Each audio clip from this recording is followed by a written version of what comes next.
For this problem, we are asked to prove that n choose r is equal to n minus 1 choose r minus 1 plus n minus 1 choose r.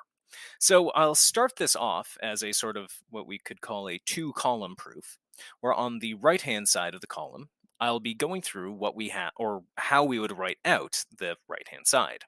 So keeping in mind, I'll start on the left-hand side.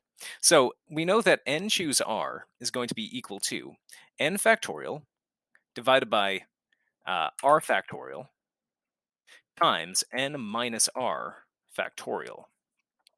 So n minus 1 choose r minus 1 is going to be n minus 1 factorial divided by r minus 1 factorial times n minus 1 minus r minus 1. So this would be n minus r, or n minus 1,